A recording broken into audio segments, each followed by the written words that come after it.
Welcome to Cider Chat. In this episode, it's part 3 of the Building a Cidery series, and we're featuring a conversation with the makers at Courthouse Creek Cider, based in Virginia. Going up. Hello, my name is Ria Windcaller, and I am the producer and cider MC of this weekly podcast, where we speak with makers, cider enthusiasts, and folks within the cider trade from around the world. Hip, hip, hooray! Cider Chat is now in its 6th season with over 250 episodes that you could download wherever you find your podcasts. Bravo! You could also listen at the Cider Chat YouTube channel. Yes! Where I also post videos from my travels out and about in Ciderville and special keynote speakers.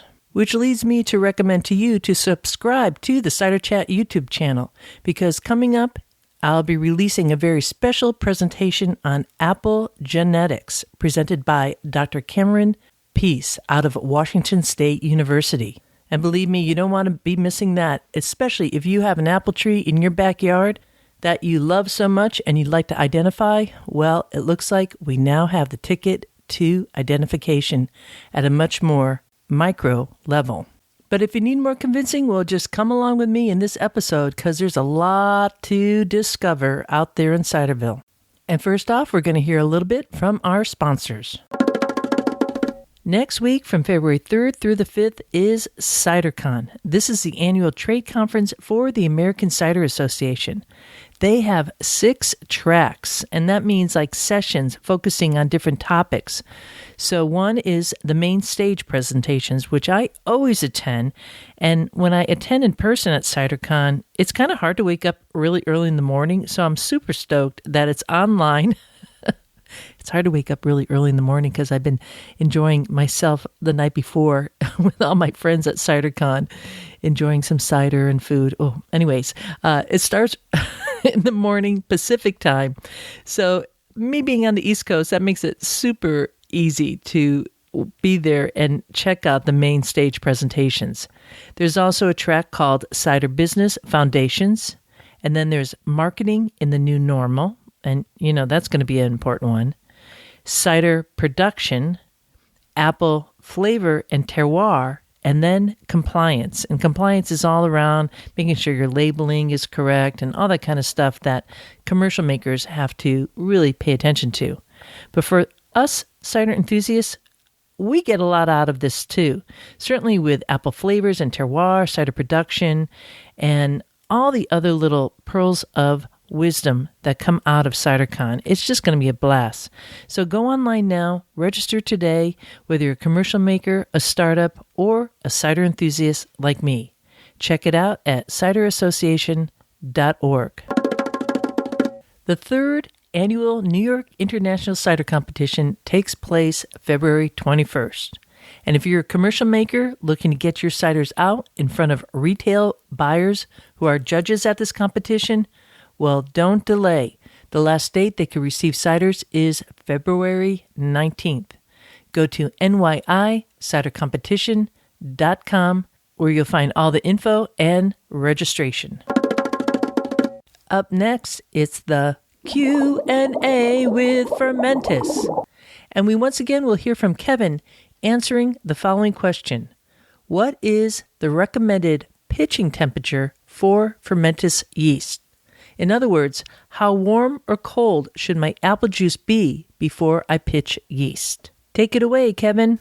Hello, my name is Kevin Lane, and I'm the Technical Sales Support Manager for the Americas for Fermentis. Again, when we did the study for the easy-to-use or ETU certification, temperature was one of the things that came in, and we previously were recommending a very strict temperature range for rehydration.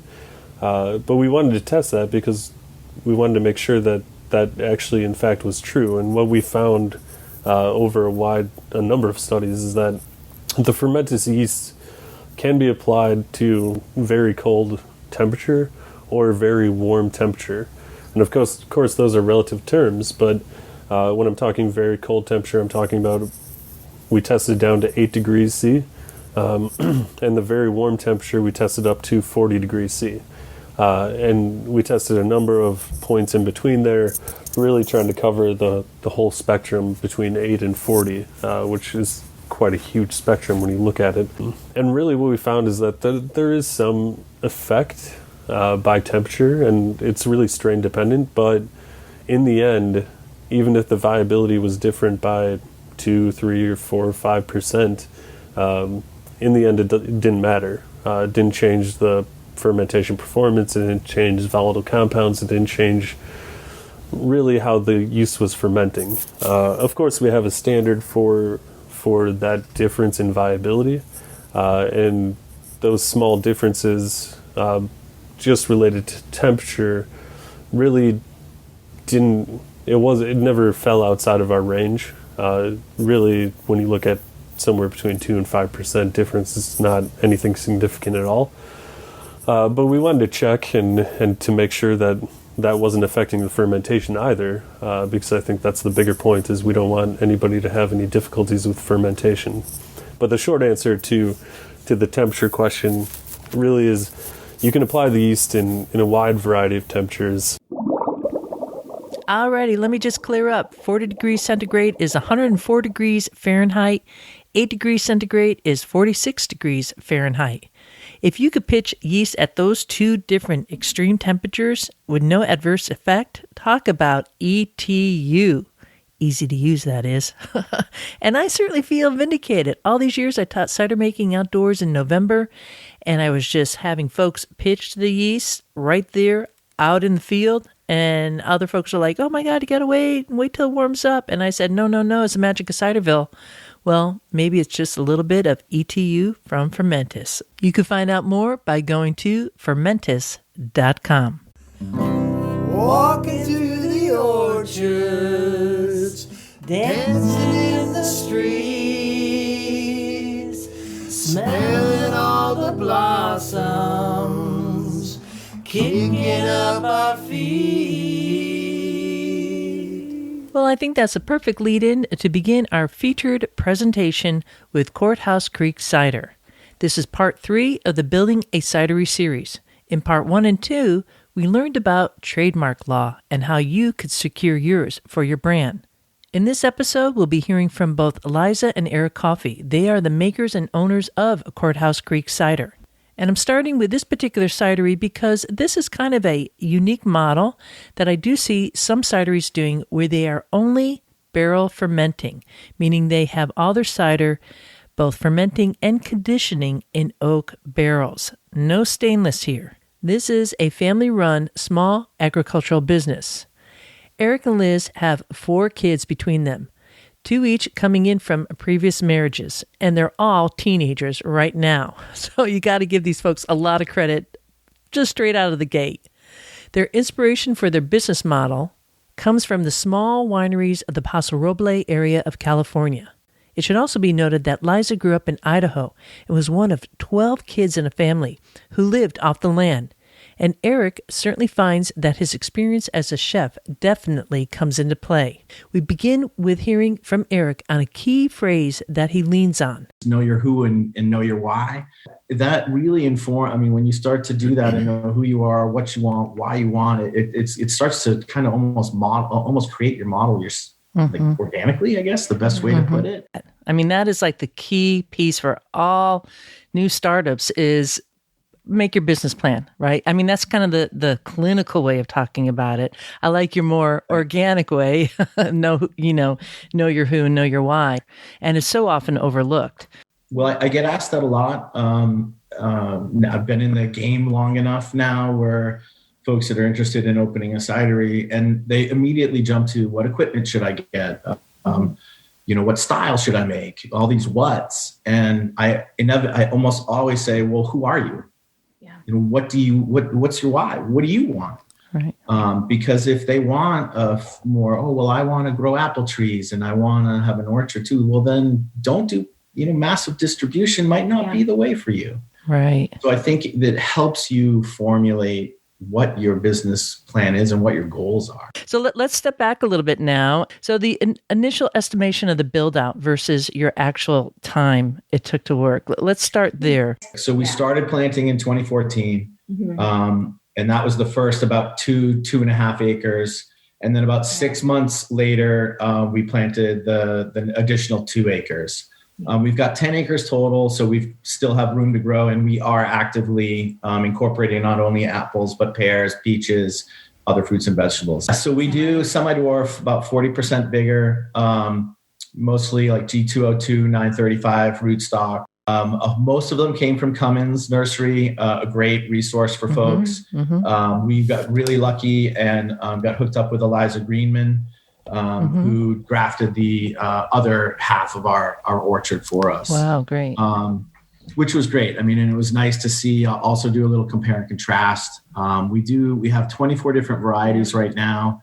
We're actively seeking out other like old timey Southern apples, some Scion wood from perhaps Diane Flint down in Boggy Ridge. And also locally, we stumbled across a woman's orchard. She's got some old timey Southern apples that we're going to try to graft. But we're on course orchard wise as what our expectation was to what the delivery is. So we figured it would be 4 or 5 years. Got mostly 2-year whips. We figured that would be where we'd start to see appreciable yield. And this harvest, 2020 that was it. We got a really good yield. I mean, for us, it was 3 barrels, but we were that's great. That's really exciting. In that amount of time, are these trellised? Is your orchard trellised? It is not. Okay, so it's not a high density orchard in that way. No. Okay, so it's individually staked. I mean, the trees they'll get to about. They'll get to about 12 feet. I'm just looking out to the orchard. They're about 12 to 14 feet ish. Depending on the variety, but they are individual staked. And then we did irrigate at first. Half the orchard, realized didn't need to do that. So we're dry farming everything. Yeah, we get enough rain. Coming from California, we thought, oh my gosh, we have to do irrigation because it's so dry there. And then we realized you need about an inch a week. And we get that. So that's your orchard, and you're the full package. So you're the orchard, and then you have like the production area, the cidery. Let's talk about that. Where you started off, like where you were estimating that you needed for the cidery, and where you are today. Right. And we're looking at like over is it like a 6-year period? Would you say, or 5? Yep. Okay. Yep. Yeah, 6-year period. Yeah, 6 since we started. So the original plan was, and I do love the term. So we truly Garagiste in the garage. Yeah. It works. That was our bonded winery when we started. Yeah. And the goal was... How big was your garage, or how big is your garage, I should say? It's just a two-car garage. We'd have people come to our house and sit in the kitchen, and we would do tastings and little tapas and small bites. Yep. And then people would want to buy cider, and we go, okay, well, come out to the garage. Up there and... A couple of really nice cider maker dinners in the house, moving out all the furniture. Our entire furniture, everything we moved out, and we'd move tables in, have a chef come down, or Eric would do it, and then we'd move everything back. I mean, that was the start. We knew there's a resource from Nelson County. I'm sure Nelson County, Virginia. Folks can find it if they research. They did a feasibility study. We took that with a huge grain of salt. I mean, they paint a very rosy picture. So if anyone does look at that, please keep in mind that those numbers are really to promote that agriculture, growing, and cideries. Can it be done? Yes, but definitely check your numbers against what they're saying. Okay. But we did. It was some great information. Use it as a backdrop. Yeah. Knew that sort of sweet spot was about 3,000 cases for a small winery boutique, which is really where we are positioning ourselves.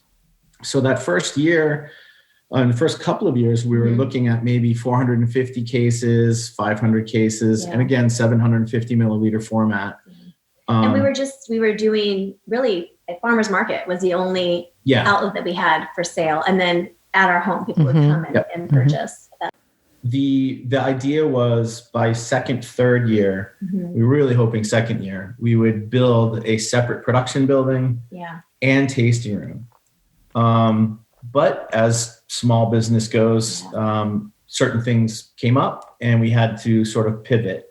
One of the big ones was that we do have one lone investor, it's a family member, and they just weren't comfortable getting that deep at that early. in the game. And frankly, we were just sort of testing out whether there's a market for what we were doing. Yeah. Because at that point, we were the only cidery in Virginia that was trying our best to adhere to natural methods. We did have to buy fruit from commercial growers, so there is that caveat. But our style of cider is so much very different. Yeah, than any other style in Virginia. It's unique, delicious. Yeah. Very food friendly. So that was, it's a hiccup. So there you are, and you're looking at your budget going, okay, let's reassess. Yeah. And now it's one. So now we took the first third of the building and made that into our tasting room. And then the latter 2/3 is still production. We're just about to break ground to expand that tasting room. Yeah. It'll be part of the same building. But if you talk about, over time, what we thought we'd have by 2017, per se, starting real first sales in 2015, 2016, what we thought we might have 2017-ish would be a larger tasting room, more separate building, which we didn't have. And so now we're just breaking ground in 2020 to give us that square footage that we need. What's the sweet spot for square footage for a tasting room that you're looking for, and the cidery? Yeah. Well, that's one of my major novice mistake, which is assessing square footage. Yeah. How many seats can you fit? What's your average ticket for that seat? And then what your expected turnover? One of the big things too is budgetary issues. Yeah. We're kind of, if you really stack us up to most cideries, I'd say in Virginia or elsewhere, we're pretty shoestring. So while, I would have loved to have done other things in that production room, I think it's really important.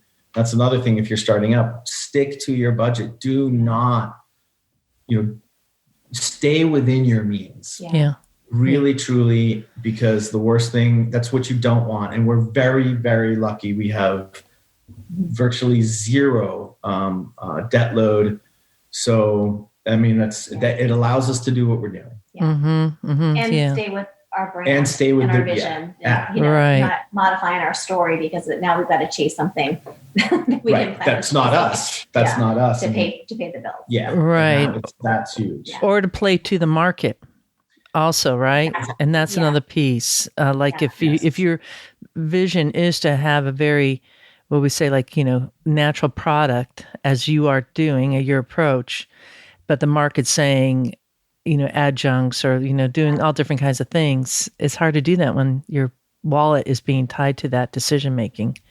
Absolutely. Yeah. And playing, and then that volume game. Yeah. Am I going to play the volume game and do heavy distribution? What does that look like profit margin wise? How does that change my operation, my production, all my core? Does it change my core philosophy? And our cider takes about a year to make. So we can't bust it out and, can it in 2 months. It just doesn't, that's not our method. Yeah. Cider likes to take a year to make. That's the way I make it. But anyways. Slow and steady. Yeah, slow and steady, right. I think it's important to check yourself, though. And we've done it many times of, are we on the right path? Are we doing this right? And we've a couple times contemplated, hey, maybe we do jump into that volume game. Yeah. Maybe we produce cans and all that. But I think the good thing with us is we all usually sit down and go back to the core of who we are and that who and why. And it's just no, we can't. That's who we are. That is our brand. That is us. Right. It keeps your rudder really steady on. Perfect. It does. I love that. So, just because I have to mention this, because I think it's so damn cute, is the idea of having a barrel in your living room probably. We did. We thought that would be so cool. We'd have this beautiful barrel. It'd be fermenting. A 55-gallon barrel, right? Yes. Full so size. it wasn't, let's go with no. Little, 3 or 5 gallon. No, it was a full-on barrel. We were able to get it in. We couldn't get it out. And then once it started fermenting, the smell in the house. To me, it was beautiful. Right. I dig it. Yeah. Yeasty apple. Totally. And the kids were like, what's that? It's disgusting. And the overflow of the fermentation onto the hardwood floor, is bubbling over. And we have the window open. We're siphoning it out from the barrel in the living room. We have the tractor pulled up against the side of the house with another barrel in the bucket load. Wow. And siphoning it into that to siphon or being pumped? Did you just actually like a, created the siphon? This is very early on. That is shoestring. That might be a good piece of equipment to add. A pump. I mean, that's what I do as a, home cider maker, but man, that is shoestring. Caveat, that was for us. That was actually before we even, I don't even think we had our commercial permit in hand. I think we were just doing it. Well, I mean, then that's cool, right? Everybody should have a barrel in their living room at least once. It's initiation, right? Be my next line of questioning for everybody. That's awesome. So you have scaled up. Here you are. Let's go a little bit more to the nuts and bolts of this. So estimated production when you started off 6 years ago, you were planning for what, and where are you today? Yeah. So we were planning the sweet spot again, about 3,000 cases, which if I do my math, I think I actually did it here. 120 barrels? I think it's about 120 if I do my math. And that's based on a 59-gallon wine barrel. Okay. And we do use some spirit barrels as well. So some fluctuation there. But so we were thinking about 3,000 cases. First 2 years, we did about 450. Ramped that up. 2017, about almost 1,000. And I have to just add real quickly, the first 2 years we were selling, we've been lucky that every year we sell out. Yeah. The first 2 years we were just doing farmers markets and out of our home. 2017 is when we opened up our tasting room. So we did have another market, I guess, in the sense of people coming into the tasting room, doing tastings, buying bottles. So we were able to double production that year. And we sold out by the end of the year, which is always good. Although it is nice to have extra and hold on to it because it tastes so good the longer it's there. Absolutely. We have a nice library at this point. Yeah, we do. Good. But yeah, so I mean, if we're in terms of barrels, if that might be the easier, the goal is 120. And I'm just again I did some notes here. By 2017, 2018, and 2019, we're about 60, 65 barrels, so about half. Obviously, 2020 and 2020, a little bit of a hiccup with COVID issues. But also we made another sort of conscious choice, or taking a step back and looking at what we're doing, is realizing that, maybe we don't need to ramp up as much as we anticipated. And that had a lot to do with a real change. We were always very tasting room heavy. It was 75% of sales in tasting room, maybe 25 distribution-ish, or that was the goal. And I think at this point, we're like 85, 90% tasting room and very select distribution at high-end restaurant or bulk bottle shop. The reality is that works for us where we are at our farm. And I think that's an important piece. It may not fit or may not work for somebody else where they are geographically, et cetera. We're only 25 minutes from Richmond, 40 minutes from Charlottesville. Virginia has a very strong cider community, and folks that love the full spectrum, from your 6-pack cider, sort of on the sweet angle, to, very dry and the Albemarles, the Castle Hills, us, et cetera. So, and it's awesome. And I love that. And I love that about Virginia, where there's something for everybody. We're about half. So in a weird, behind expectation, but an adjusted expectation for what is working for us at the farm. Going into 2021 with the expansion of the tasting room, I think we'll probably keep that case count about the same. So roughly 1,000 to 1,500-ish. We'll probably add a little bit more kegging, and the kegging for us stays in-house. It's not really distro kegging. That's kegging for putting on tap, and frankly, it's a massive cost saving for packaging. Absolutely. So some of our core quote unquote flagships, because we don't really have a base cider chain, like Rustico changes every year based on the fruit we have coming in and whatnot. But those sort of core flagships that folks are used to or interested in are more so going to be in keg. And that's really to service the tasting room. It's a lot cheaper to do that than package up everything in bottle. We'll pull off from our barrel. Everything's barrel fermented or on foeder. So we'll pull that into a blending tank. And then we'll make that decision of, okay, we're gonna bottle up X, and then the rest is gonna go bright tank and into keg. Well, if you're not worrying about stainless, that's kind of a big money saving cost there in a way, isn't it? And you're keeping it in these more manageable objects. And do you have a forklift that you're working with too? Oh, we do. Does it have a name? Broken? Only broken when you need it. Oh, no, I don't need it. Oh, Lord. All right. Tip to folks, that is a piece of machinery that folks should make the investment. A forklift. If you need it, Yeah. buy a good one. Or as best as you can for they're expensive. Yeah. They break all the time. Even new ones, I've heard horror stories. Try to get the best you can and find a good service person, reliable, that's going to come out on a dime and help you. Yeah, that's a big one. Yeah, that is good. Yeah, imagine that, a forklift and a pump. Yep. Pump huge. Yeah. Pump, That's a piece of equipment that I wish, do not skimp on a pump is my advice. Okay. Buy a very good one to begin with. You will grow into it. It is not worth buying a subpar or a sort of, I'll get a little small one to get you through. What do you like? What are you using now? So we use the US FIP. I want to say it's American Propeller Company or something like that. But if you put in a search for US FIP, I'll put a link in the show notes for this. Yeah. Yeah, it's fabulous. I think they do a good job. Great customer service. Easy to clean. Very easy to clean. Very easy to break down.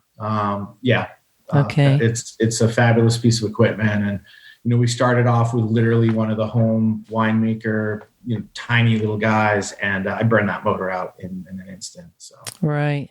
So you are a barrel ferment boutique cidery. And one of the questions I had, equipment that you love having from the start on site. And what would that be? Barrel steamer. A barrel steamer for cleaning the barrels. Yeah. It's expensive, but not break the bank. But if you're going to, particularly for those who want to ferment in barrel or non-stainless, actually works fabulous for stainless too. But in particular for barrels, it is a lifesaver. And it makes cleaning, instead of 90% of your day cleaning barrels, it's, only 85% of your day. And reliable too, because that's a big thing with the oak is that they are like living beings almost. Each barrel is very different than dealing with plastic or stainless. It's talking to you the whole time. And if you don't pay attention, it's like having 4 teenagers. It's going to go rogue.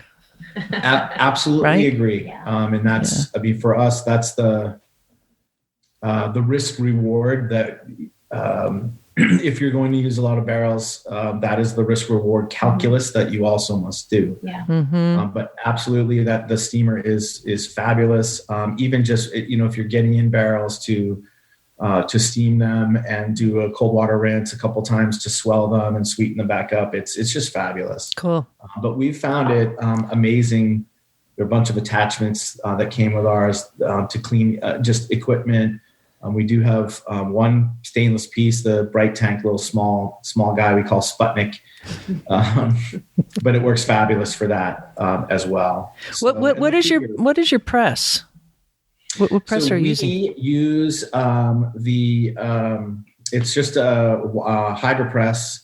I want to say it's the a bladder press. You mean? Okay, yeah, all right. Yeah. And I want to say it's a 70 liter one, but gosh, I can't remember. A decent size, but we're kind of at the point where we're a little bit outgrowing that. We're either going to have to buy another one or maybe consider going to an accordion press. Although we're not, we'll see. I don't know. That's a tough one. Right now we kind of manage. It's very labor intensive. The scratter is just a typical cone scratter. Okay. And we just kind of slug through it. Yeah. But frankly, we're getting more and more foraged fruit every year. And as our orchard comes in, I think we're going to have to make some upgrades there. For sure. Yeah. But initially, it worked out for you. Yes. Fabulous. Yeah, and we're still using it. I mean, we've been using it now for going on 6. Yeah, 6 seasons. Yeah. So, easily. Got your money's worth. Yeah, no doubt. No doubt. And the bladder press, I find, I mean, there are a few things here and there that we've got a few issues with, but also the parts and pieces are easily replaced, particularly the bladder. When it gets worn out, it's not a hard fix. It's super easy. And you can find all that material online. I think that's a big thing too, is if you're going to purchase, make sure that you have either a source for replacement parts. It's really important, because you don't want to get into a piece of equipment where it's, out of whatever, they don't make it anymore. You can't find a piece that you need. It's like buying a car. If you don't have a local mechanic, or you're going to have to drive 2 hours to fix your car and it has to go in the shop for a couple of days, that's going to really be a hardship. So Absolutely. that same approach to doing your cidery. So on that same note, equipment that you would have reconsidered had you known then what you know now. Well, the irrigation for the orchard, definitely the irrigation. I think that was a big one. We just didn't, but we're going to repurpose it. Thankfully, Liza is smart and not like me, who just says, forget it, throw it away. I couldn't part with how much we spent on it. I rolled every single hose up and fitting and zip tied it together and shoved it away. And now we're going to use it because we're expanding and doing a lot of vegetables. Okay. So we'll use that for it. But yeah, probably the irrigation was a piece that we could have really saved money on. And time, because it takes quite a bit to set that up. Absolutely. Yeah. But yeah, I'm super excited though, because we have all the drip line, and now that it's going into a portion, we're putting in a whole new garden bed and back, and a melon bed, and also some mushrooms and other stuff. So we're gonna drip line all. For bottling, we use the Express Fill. They're out of San Luis Obispo, which is actually right down the road from where we came from in Central Coast, California. So yay. And they've started off a teeny tiny little company, and it's awesome to see them grow leaps and bounds. When I purchased 6 years ago, I mean, I made a phone call and it was like the owner, and that was it. And they were literally manufacturing to order. And now last CiderCon I went to, they were there with a big setup. Again, it's tough because you look at the budget at the time and you're like, oh man, that seems expensive. Yeah. But if you're going to be bottling and you're going to do it, it's worth. Do not get a 2-spout. Go find something with 4. It's spout. Worth it. It's a huge time. That means like a four bottles being filled at the same time, just so folks know what you're talking about. It's a huge cost saving when you start to factor in labor and everything else. So because we do everything from pressing apples to bottling, labeling, I mean, everything. Handcrafted all the way. Yeah.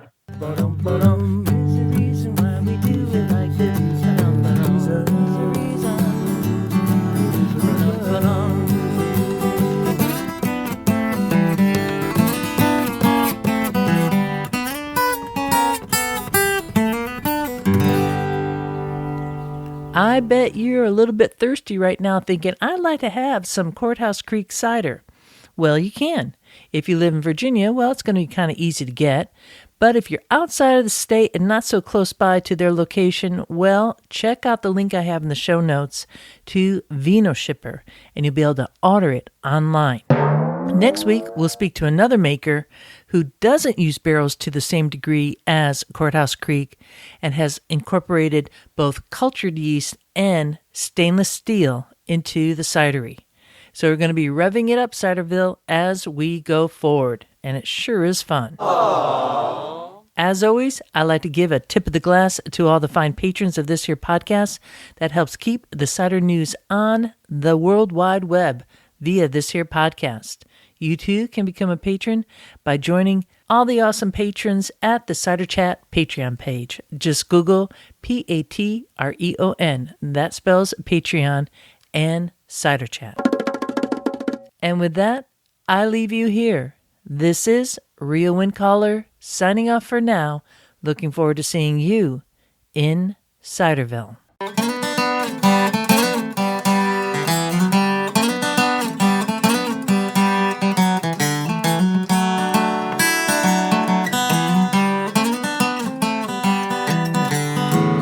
We like cider. We like palms. We love orchards and having fun. There is a reason. There is a reason why we do it like this. Oh yes, there is. There is a reason why we do it like this. Oh yes, there is. There is a reason why we drink it like this. Oh yes, there is. There is a reason. We like walking through the orchards, dancing in the streets, smelling all the blossoms, kicking up our feet. We like cider. We like palms. We like orchards, having some fun. There is a reason. There is a reason why we do it like this. Oh yes, there is. There is a reason why we do it like this. Oh yes, there is. There is a reason why we drink it like this. Oh yes, there is. There is a reason. We like walking through the orchards, dancing in the streets, smelling all the blossoms, kicking up our feet. Oh yeah. We like cider. Oh yes, we do. We like palms. Oh yes, we do. We love orchards, having some fun. There is a reason. There is a reason why we do it like this. Ba-da-da-dum. There is a reason why we do it like this. Ba-da-da-dum. There is a reason why we drink it like this. Ba-da-da-dum. Ba-da-da-dum. We like walking down the orchards, dancing in the streets, smelling all the blossoms, kicking up our feet. Oh yeah. We like cider. Ba-da-da-dum. We like palms. Oh yes, we do. We like orchards, having some fun. It's just the truth. Yeehaw!